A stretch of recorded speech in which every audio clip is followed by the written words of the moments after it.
Hello and welcome to The Road to Autonomy. The Road to Autonomy is brought to you in part by Stantec Generation AV. Stantec Generation AV combines some of the most experienced AV experts in the industry with the resources of a global engineering firm. Stantec Generation AV provides education, consulting, assessment, and guidance to any industry interested in autonomous vehicles. Learn more at stantec.com.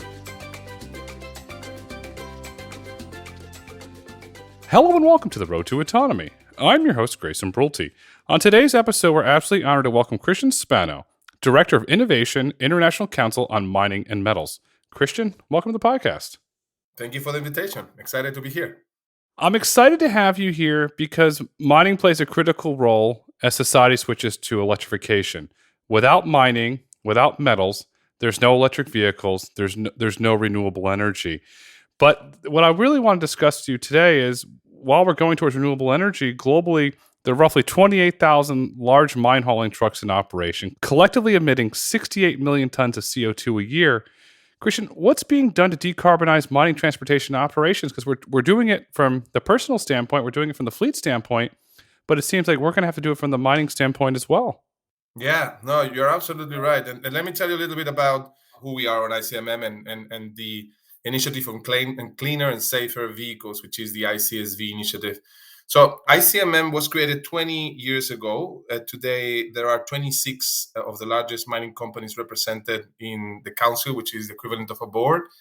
And the purpose of ICMM is to work closer with these leaders in the mining sector, CEOs, and usually those reporting CEOs, to tackle big sustainability challenges and respond to the Sustainable Development Goals from the United Nations and the Paris Agreement targets. So we're a very different organization in that we are not trying to lobby or trying to work to get prices fixed at some level or anything. We are truly focused on sustainability. Just to give you a sense of scale or reach, ICMM, all the members together represent 30% of the market cap, and there are 650 sites around the globe.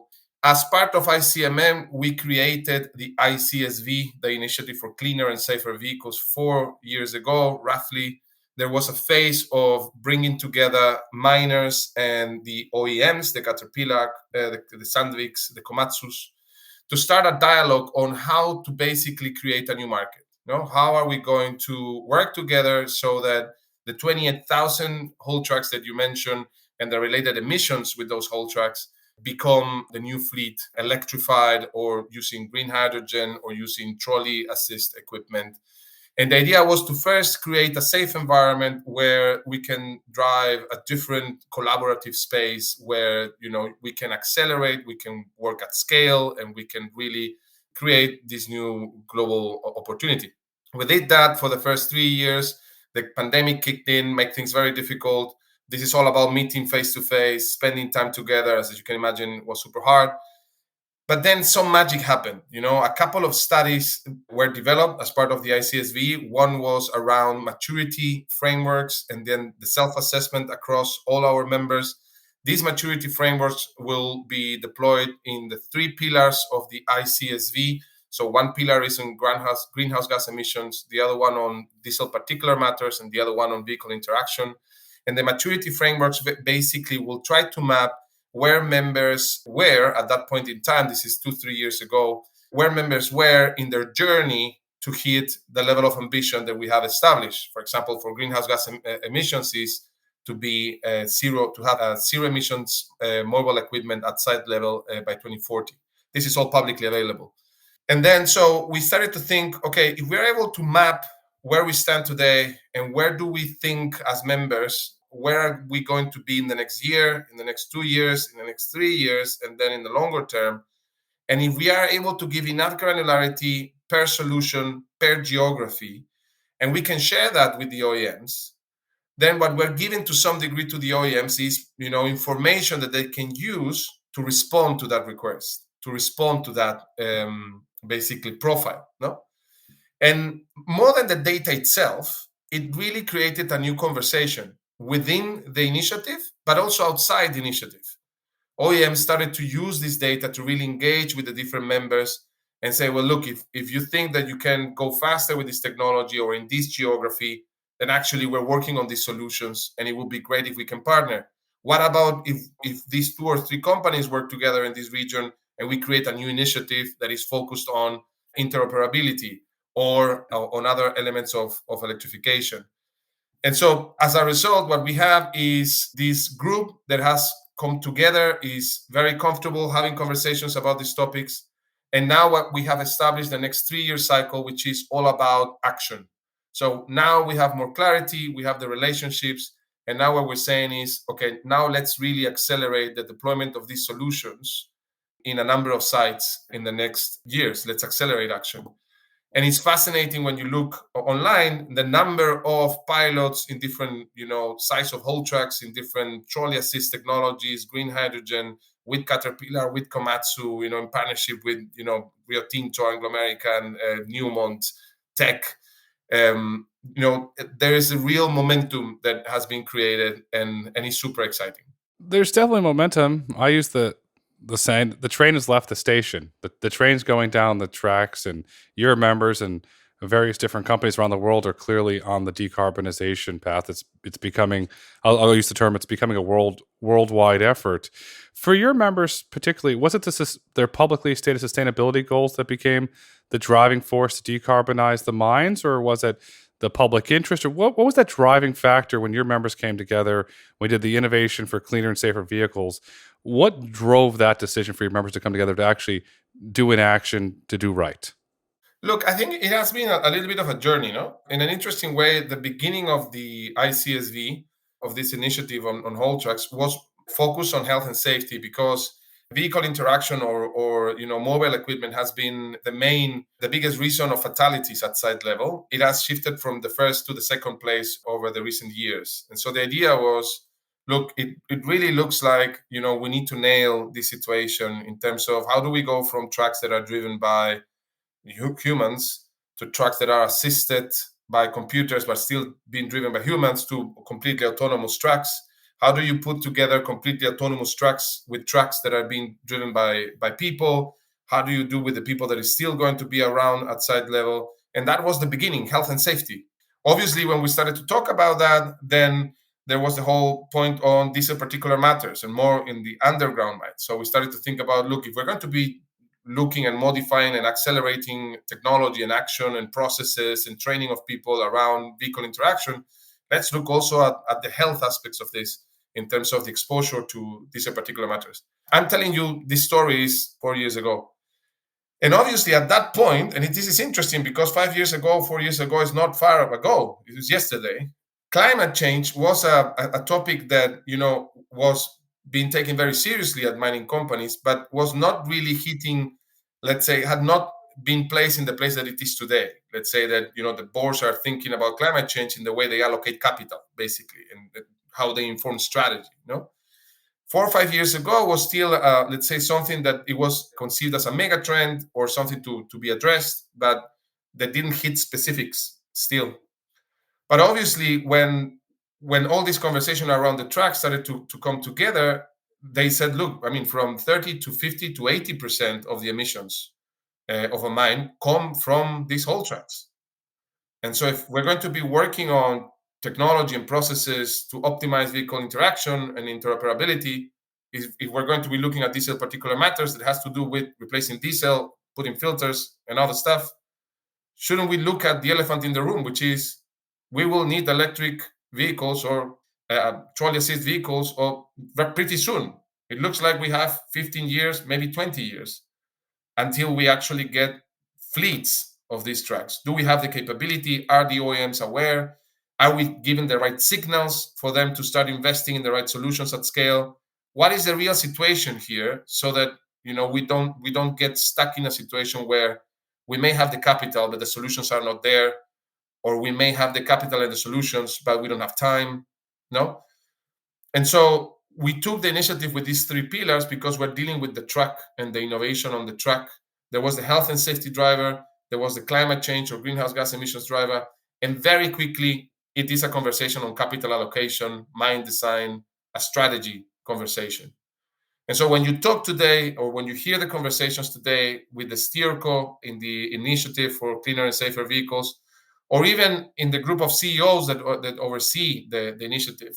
It is one that feels it has to do with the trucks at the operational level, but it's about strategy. How are we going to drive the future of mining in a way that delivers to the productivity levels, delivers to the emission targets, deliver to the safe health and safety targets that we have? It's many drivers working together, and the truck being the acupuncture point in the system. I want to highlight for our listeners who might not know, mining, you've always leaned into innovation, has always leaned into the future. The largest deployment of autonomous vehicles of any class in the world is in Western Australia in mines. They're operating in mines today. They're reducing carbon emissions from the idling perspective. We're going to get into AVs in a minute, but as your members look to transform into electrification, they look to deploy green hydrogen vehicles, there's a common denominator that I've been thinking a lot about: infrastructure. Some of the mines, as you well know and listeners know, are located in remote areas.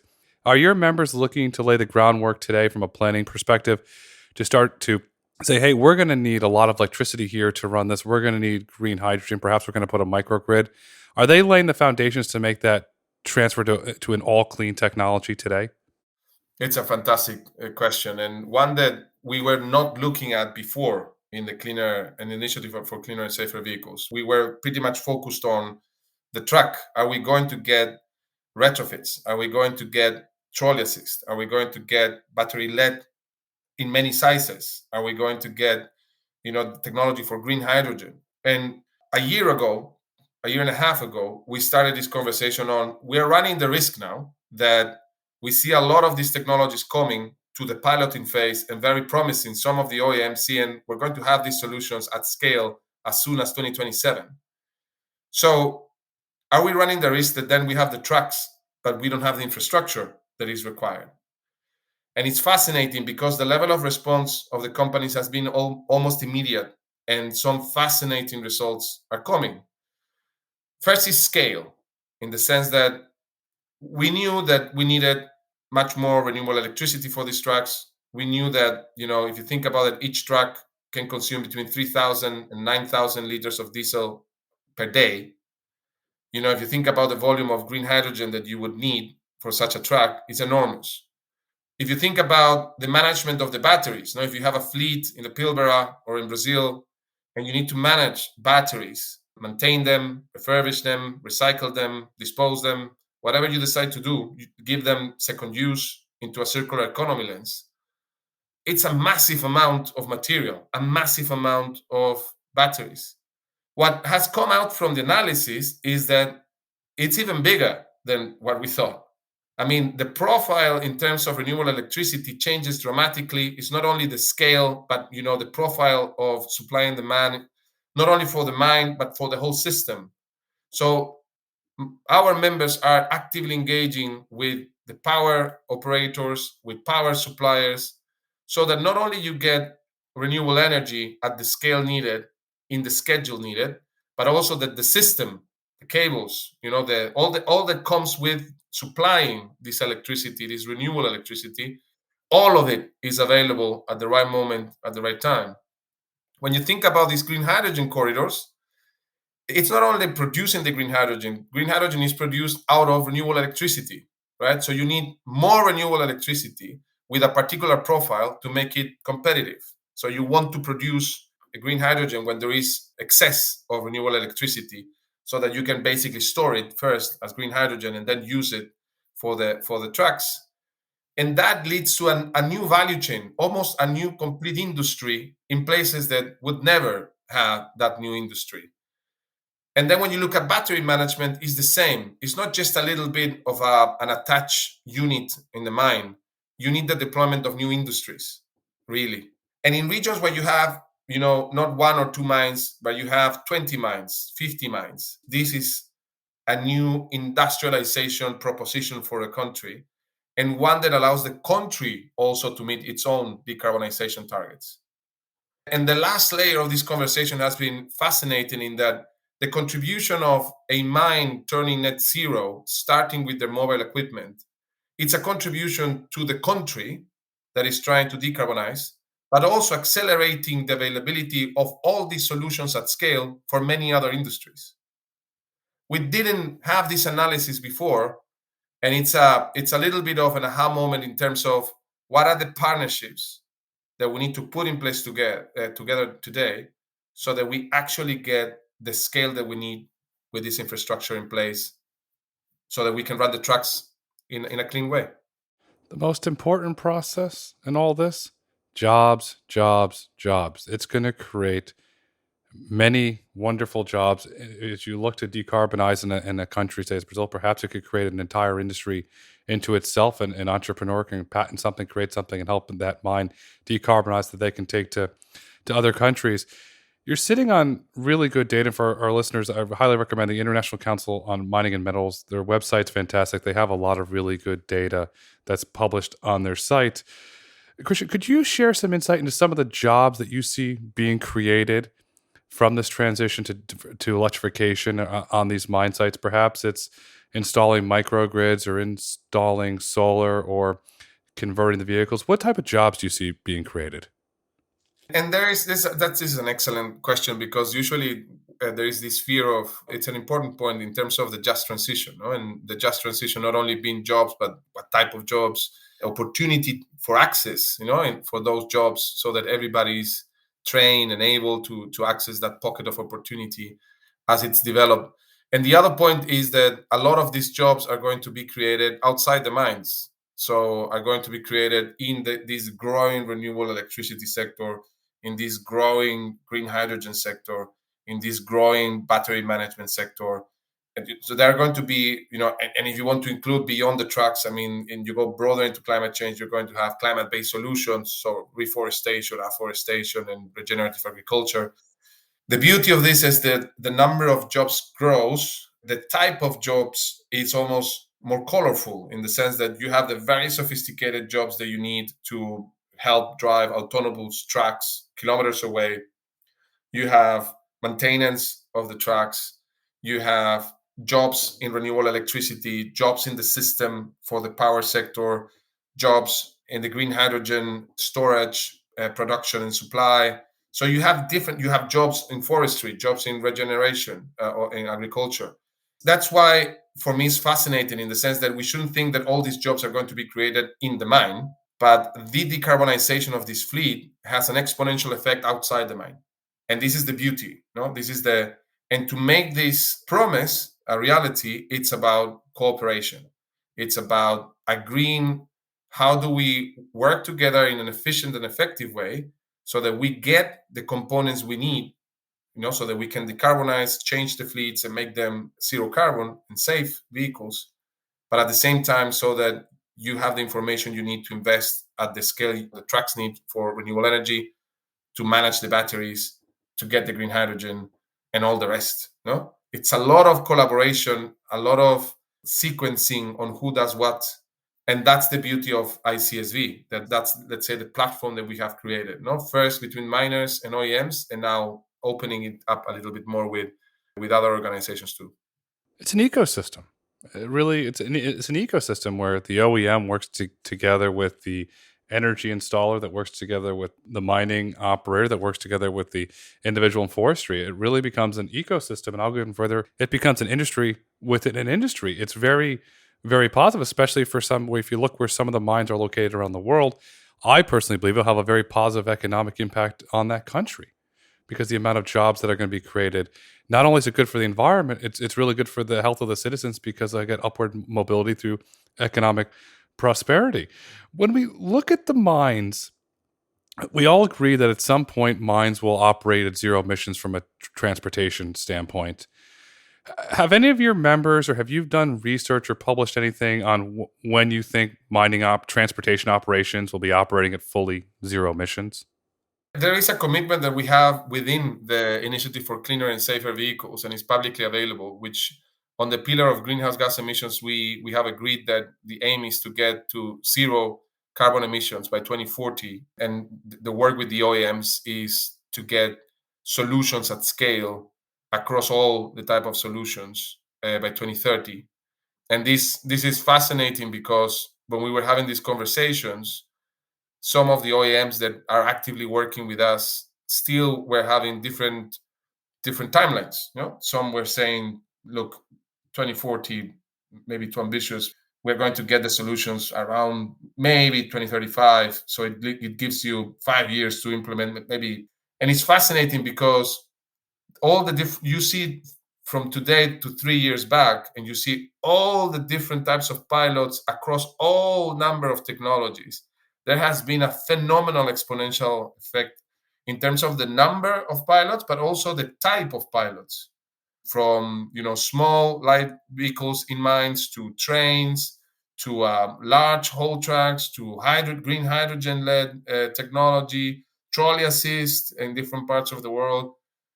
And all of this is getting into the situation where we start to feel that things are possible. And some of the OEMs that before were saying 2035, today they are saying 2027. And even I was part of Perumin, which is one of the largest mining events in the world. And I was presenting with one of the OEMs in Caterpillar. And I was, amazed. I mean, they're talking about pilots at scale, in 2025. This is, and they are also opening their offering not to only serve the track and to provide solutions for the track, but they are looking at how to provide the system to feed the track with renewable electricity, power generation. I mean, this is evolving very quickly and in a very exciting way, which is, I think, what gives credibility today to the ambition that we have. Before it was only an ambition in a paper. Today we see that this is moving, and is moving in the right direction. It's definitely moving in the right direction. Transportation at the mines, in my opinion, is only one part of the equation. We had the big breakthrough in 2022 where 10% of all new vehicle sales were electric for the first time. That was a really big breakthrough. The other side of the equation is the traceability, and the consumers are starting to demand to know where the metals and minerals came from. Are your members working together to ensure that the metals and minerals that are needed for EVs are being mined in a sustainable manner when an individual consumer orders it online or goes to a dealer and buys an electric vehicle, that they can feel good about it, not having to worry about if there was child labor or some sort of incident to get those metals and minerals that go into the vehicle? That's an excellent question, because it really allows me to talk about the purpose of ICMM. No, I mean, we have our commitments, we have public statements, we have guidance all around making possible exactly what you're saying. All our members, to become a member, to remain a member, they need to, let's say, deliver to all these commitments and requirements that we have as an organization. And they cover all those points. They cover human rights, they cover greenhouse gas emissions, they cover diversity, equity, and inclusion. They cover a very large blanket that you can map against the SDGs, or the SDGs being the Sustainable Development Goals from the United Nations, or the Paris targets on climate change. I think one step, in addition to that, is that some members are starting to use traceability, test different versions of technology, process. And what really excites me is that at the beginning of these testings, there was an element of almost acting as from a risk point of view. We need to do this because at some point, some markets, some clients, some banks are going to ask me this traceability, and I need to be ready to understand which of the technologies is the most reliable, how does it work, and so on. What is really exciting for me now is that as they have tested different approaches with different providers and so on, they are realizing that traceability opens a number of business opportunities too. The level of data, the level of accuracy of your data, the data you can provide to customers with relation, or where the copper is coming from, the characteristics of that copper compared to other source, the route the copper or the iron ore is taking to get to your market and to your facility. I mean, it really becomes a set of differentiators that allows to position your product in a very different way. And even more so now with the banks trying to refine ESG criteria, it becomes less than a risk and more than I'm ahead. This is my product has these characteristics that I can actually tell you about because they have been traced. And I love that change in mindset. Some still do it from a risk point of view, and I can totally understand that. But some are entering this opportunity level. And for me, it's important because if you're behaving through a lens of risk, you're not going to run. But if you're going into the opportunity lens, you are going to run because you see a space that you want to occupy. And that dynamic, those two dynamics are different. And it's exciting to see that some are testing the opportunity lens too.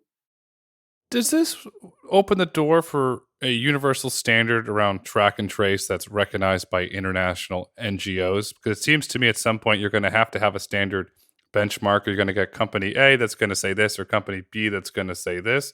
Is that kind of how you see it coming, where everybody can come together and agree on an international standard that's either backed by an NGO, supported by an NGO?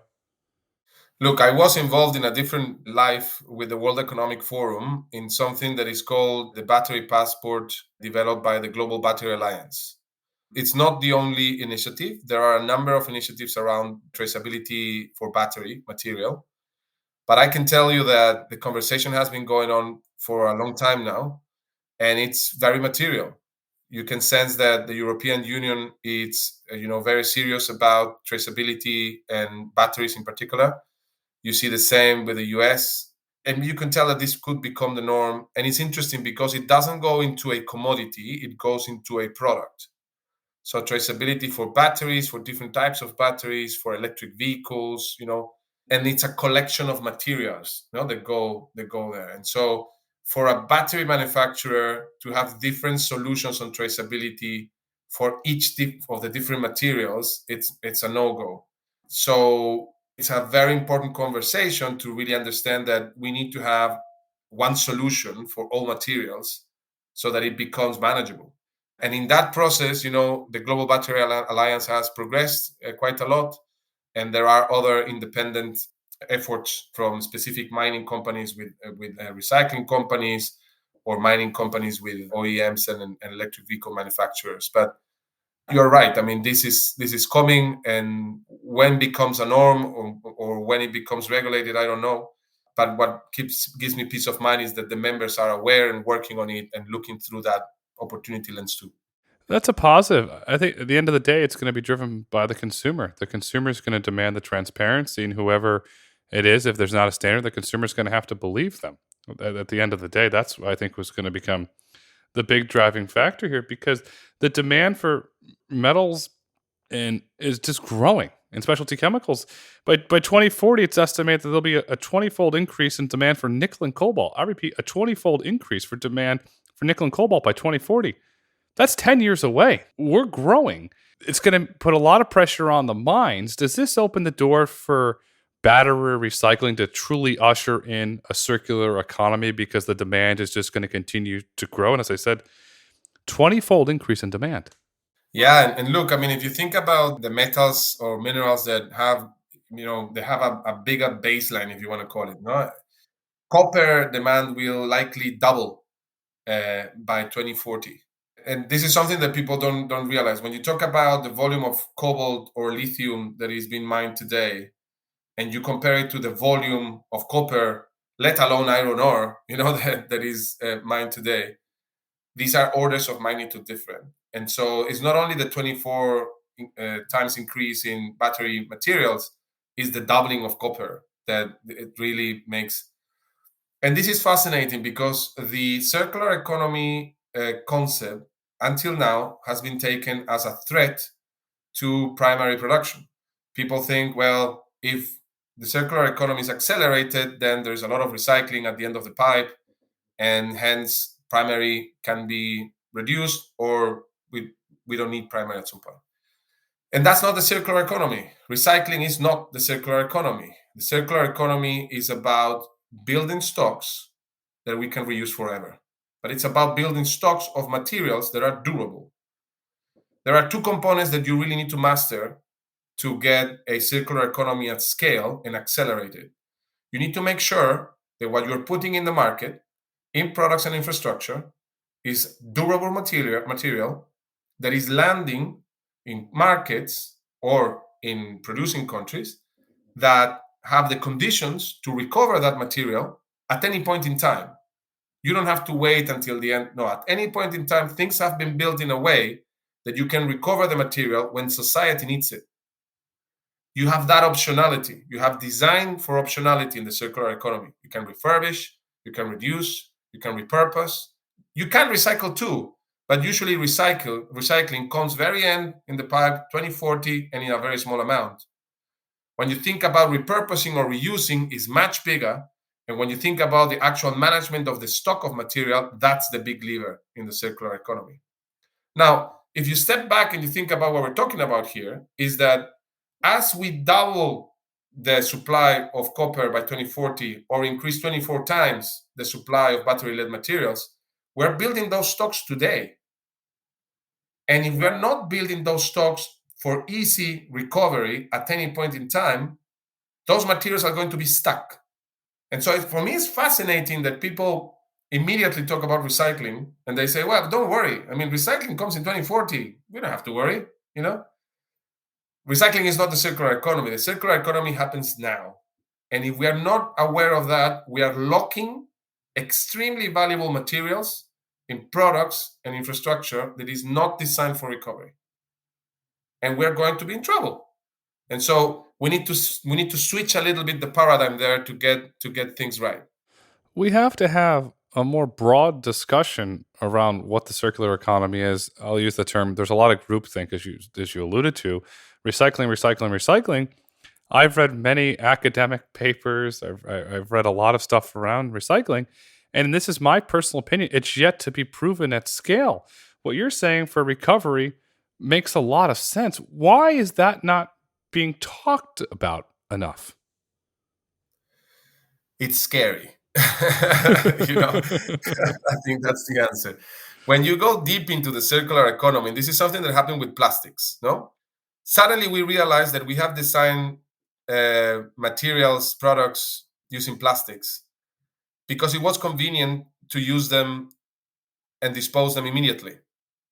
No, we design this product, this material, to use it and immediately dispose it. No bags, whatever you think about plastic has a lifespan that usually is short. There are plastics that can last. I mean, plastic can last 1,000 years. No, but the way we have designed the products that use plastic are usually used for a very short period of time. And what happened was that we realized that plastics come from oil and gas usually. So we have designed a whole set of industries and systems and processes that are huge. We have put policies around and we have put a financial sector that knows that system. And to change this system in plastics requires a redesign of everything. To make it circular is not only to recycle the little bit of waste or the huge amount of waste that comes at the end. It's really design the product so that, if possible, doesn't use plastic. Or if it uses plastic, make sure that it lands in a place that can recover it, repurpose it, reuse it before it's recycled, and obviously before it becomes waste. Now, that thinking, when you look at a material that is a durable material, like minerals and metals, something that will last forever, regardless of whether you want to recover it or not, copper will be there. 2/3 of the copper that was ever produced is still around. Look, 2/3 of the copper that we lose $140 billion in metals every year. $140 billion a year are lost in metals. And so I can keep going with some numbers, but what I want to tell you is that the story with minerals and metals is that we can and we should design products and infrastructure that allow these materials to be recovered at any point in time. But for that, and that's the bit that is scary, we need to redesign the system, which includes redesign how we supply these materials, redesign how we consume these materials. And I am completely sure that the mining and metals industry has a fundamental role to play in this, in that the leaders and the people working in this industry know this material better than anybody else. The characteristics of copper are known by copper producers like nobody else. So if you want to recover it, repurpose it, refurbish it, you are the best partner for anybody using this material.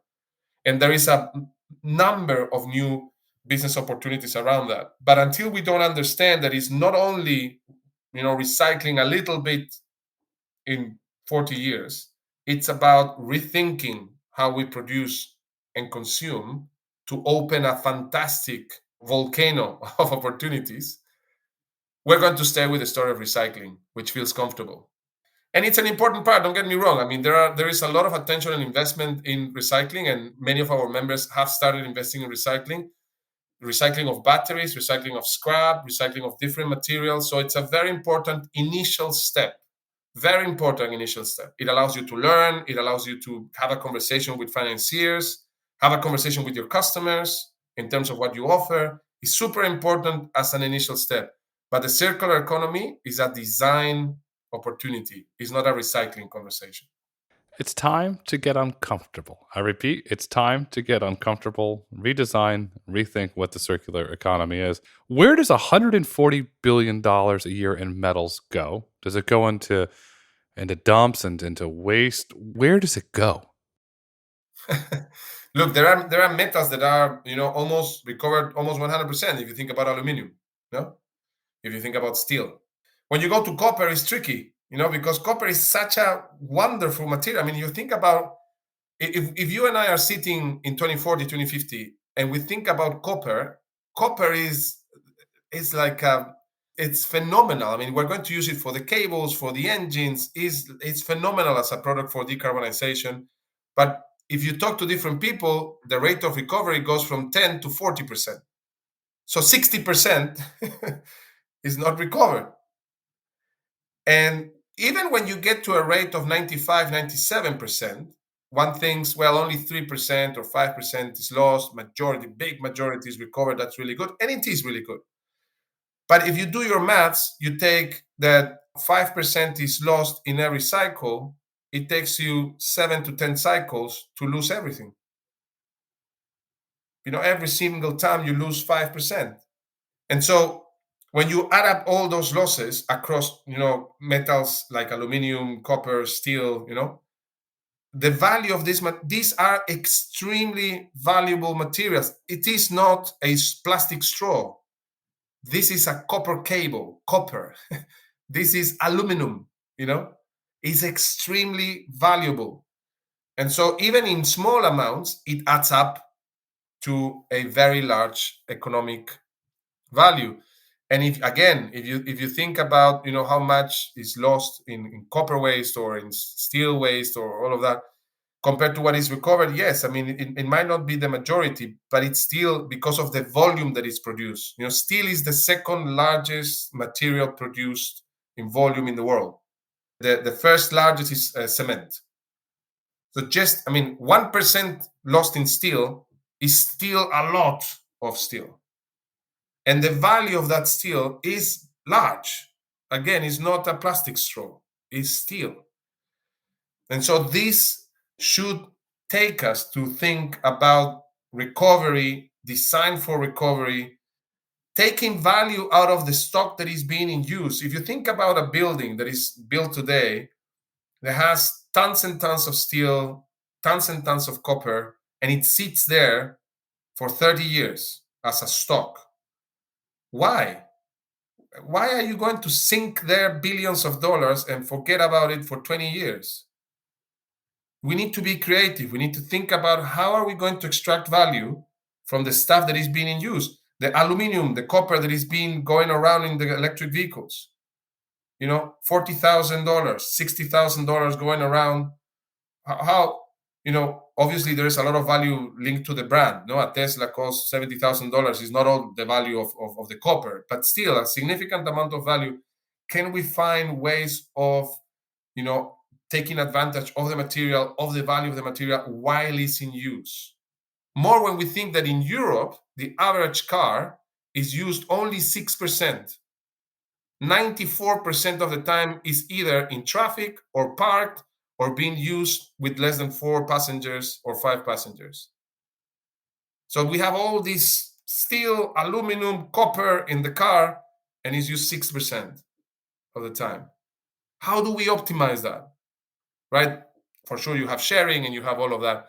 But those are the spaces, right? Think about, there are $153 trillion of value of materials in the global asset base, in the global infrastructure base. This is Circular Economy, an institution that publishes a report called the GAP report every year.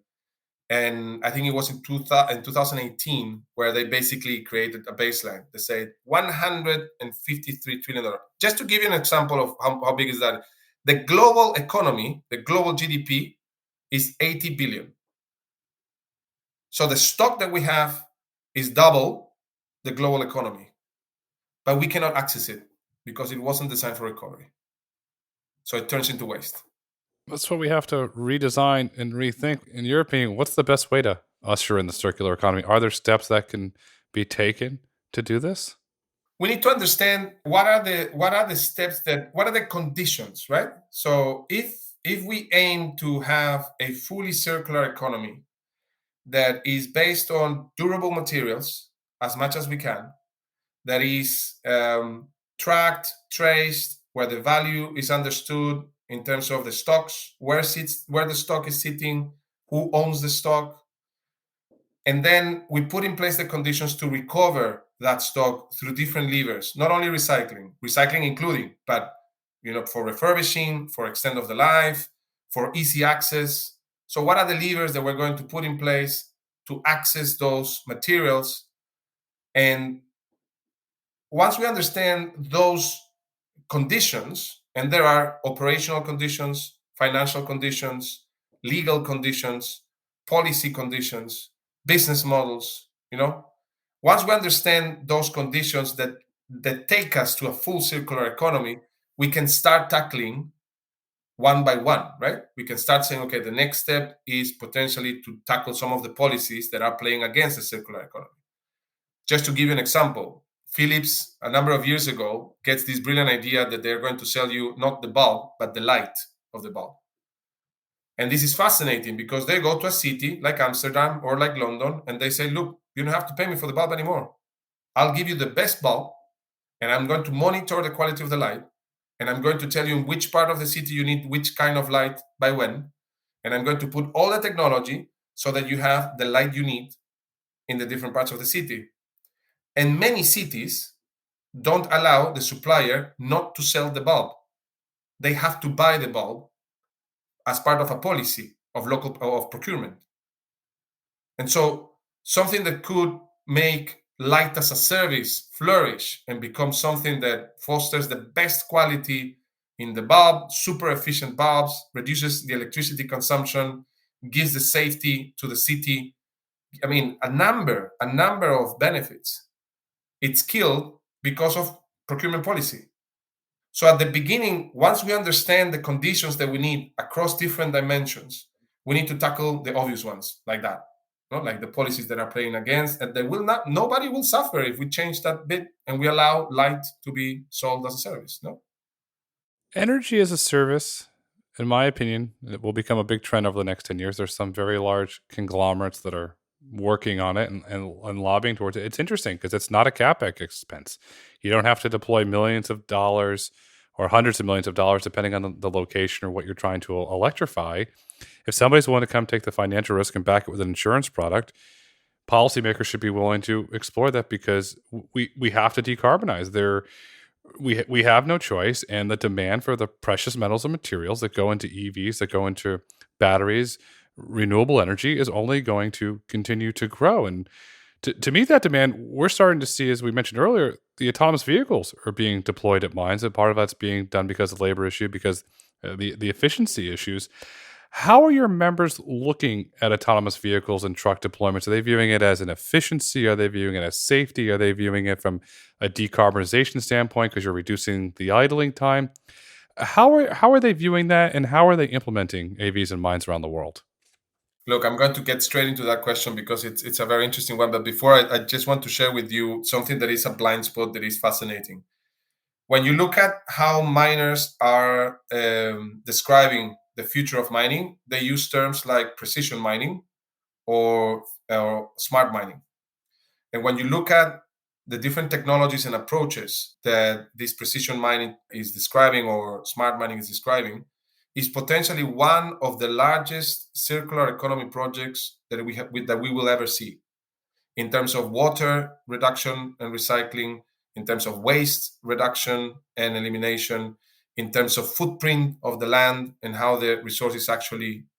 And the beauty of this is that obviously it's been driven by sustainability forces, but fundamentally it's driven by profitability and productivity. So that makes it a very different proposition to many other industries that need to promise that because of sustainability elements only, they need to become circular. The mining industry will become circular because it's at the heart of what they see the future of mining is. And I'm telling you, I mean, the volume of land we're talking about, the volume of waste that will be reduced, the volume of water and energy and carbon that is going to be reduced is phenomenal. I just wanted to leave you that to close the circular economy and go straight into autonomy and vehicle interaction in that space. Look, as I told you before, there is an imperative from a safety point of view.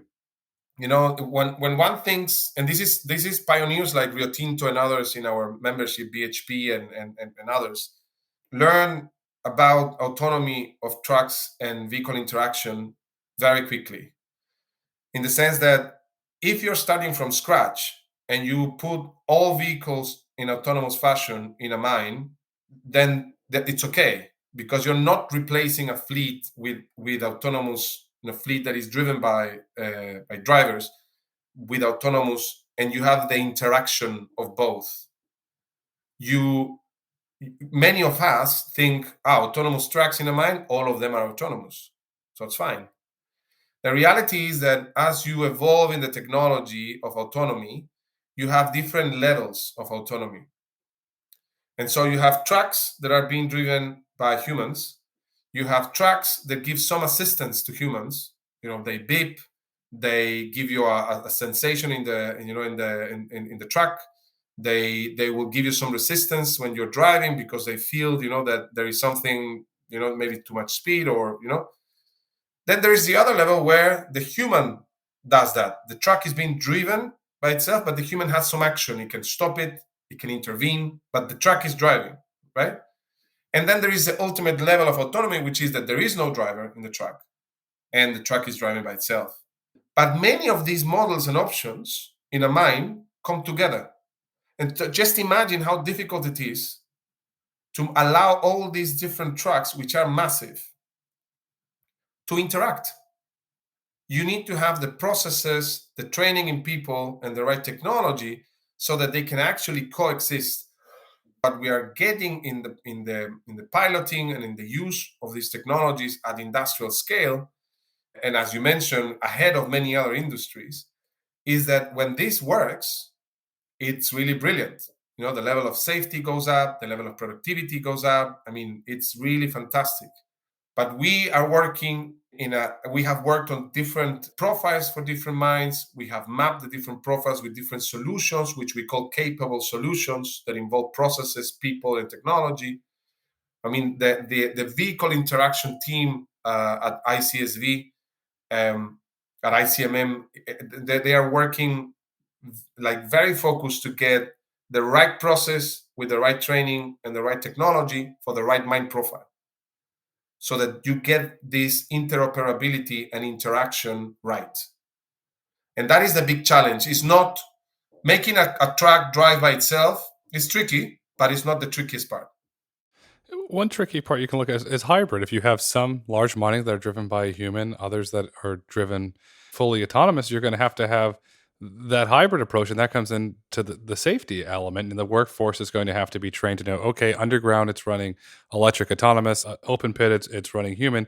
They have to know all the interactions on how to operate a safe workplace, because if you look at mining has a very powerful, profound record on safety, and they really value safety.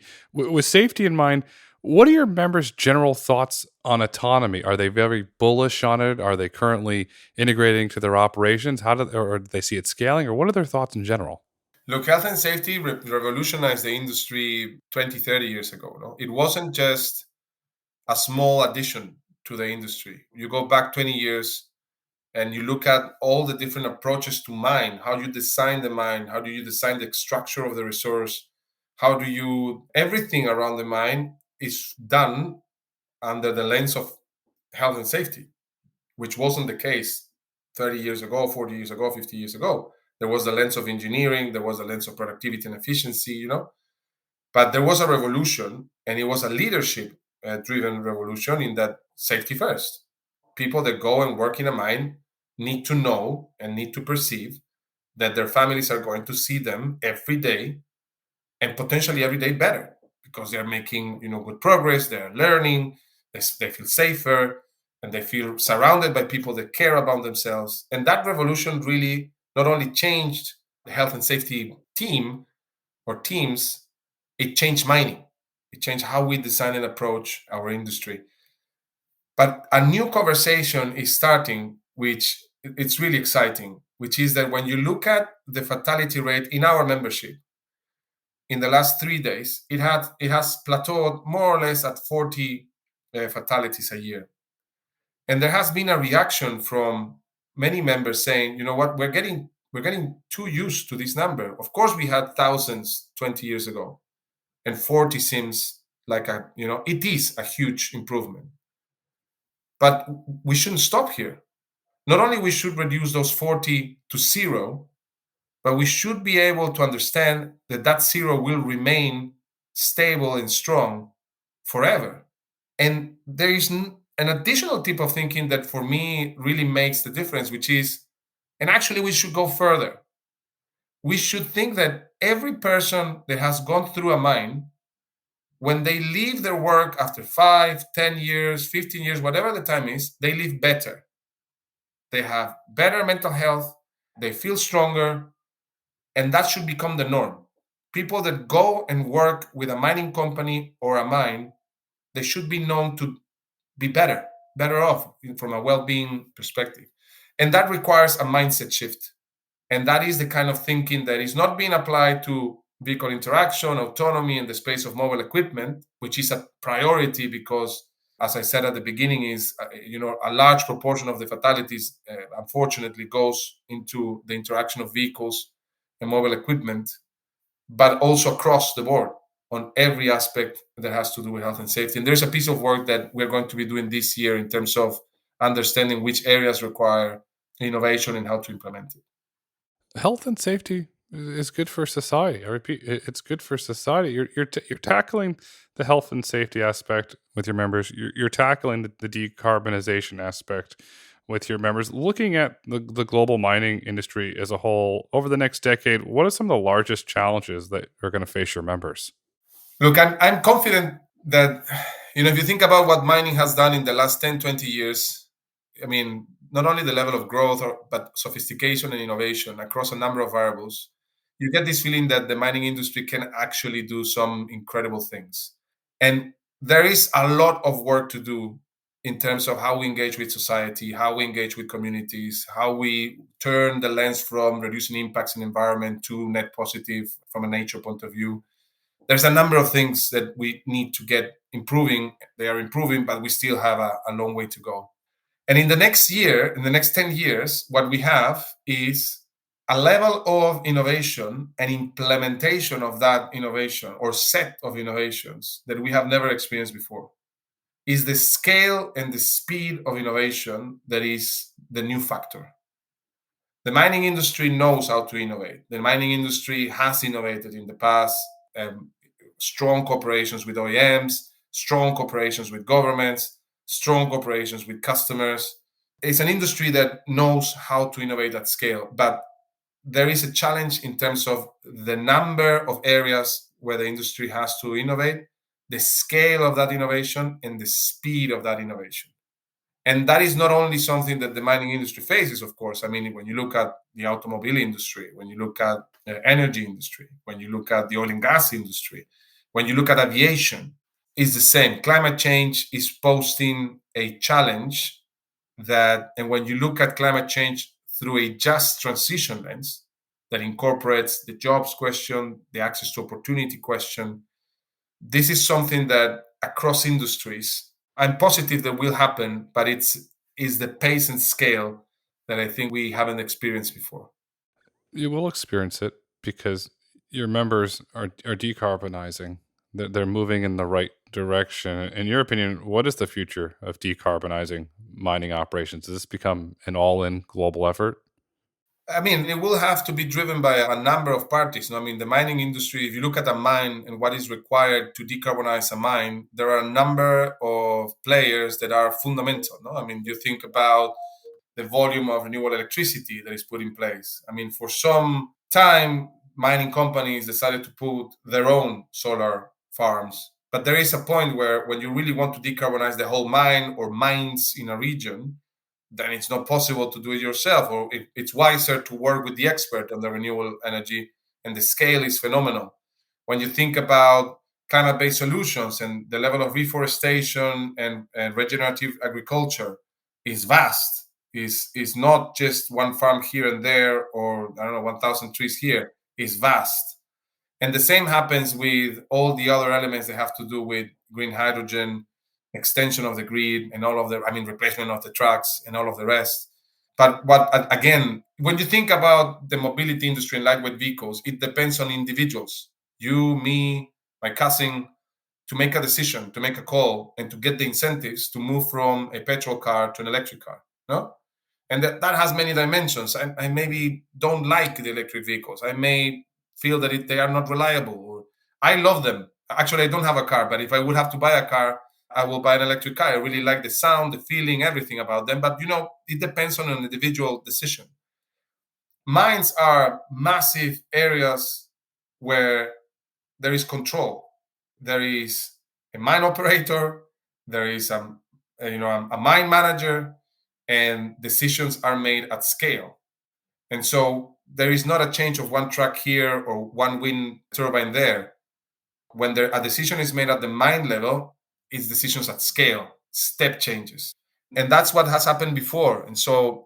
And I see the collaboration between the different parties already going. So it's a matter of, keep the rhythm, keep the pace, and keep it going. Your industry is going to keep it going. And Christian, this has been a really insightful, thought-provoking conversation. I really appreciate your insights into what a truly circular economy is. And as we look to wrap up, what would you like our listeners to take away with them today? I would like them to imagine a successful mining sector through a lens that maybe is not applied too frequently. I'm Peruvian. No, I was born in a country in collapse, and mining was the dream of the country. And as we got the investments in mining through the 90s and the 2000s, we learned that mine done well, when a mining industry is developed in the right way, you get the investments, you get the jobs, you get the opportunities, you get all the related industries, you get jobs in places that you will never have jobs, like in the middle of nowhere. And we have also learned that, there are impacts because of the scale of mining, environment, social impacts that we have learned over the years that as a country, Peru, has to take very seriously. I mean, prime ministers lose their jobs in Peru, and several of them, if the mining industry doesn't, rectify action. And there has been a lot of learning. So I invite the listeners to think about a mining sector that has a phenomenal circular design where the land that is being used to mine is treated as a renewable resource, where mining is happening today. And thank God the resource as copper or iron ore is being recovered from the ground. But we know that same land is going to be used for agriculture or forestry, that all the renewable energy that came to that region to fuel that mine is going to remain in the region to fuel houses and to fuel all electric vehicles and other industries, that all the green hydrogen technology that came to the mine to fuel the mine will remain in that area to foster new jobs and new industries, and that the material that is coming out of the ground is really fueling a global circular economy that potentially can reduce half of emissions and benefits us all. And I would like to invite the people listening this podcast to dream about that mining sector, because it really requires the help and support of all of us. It won't happen just by the mining industry. It'll take society to get there. Imagine a successful mining sector that is sustainable. The future is bright, the future is autonomous, and the future is sustainable mining. Christian, thank you so much for coming on the road to autonomy today. It has been a pleasure. Thank you so much. Thank you for listening to the Road to Autonomy podcast. If you've enjoyed listening, please rate, review, and subscribe on your favorite podcast platform. Want to get in touch? Follow us on Twitter at Road to Autonomy or email podcast@brulteco.com. The Road to Autonomy is produced by Brulte & Company. The views and opinions expressed on the Road to Autonomy podcast do not necessarily reflect the views and opinions of Brulte & Company. The content discussed on this podcast is for informational purposes only and should not be taken as legal, tax, investment, or business advice.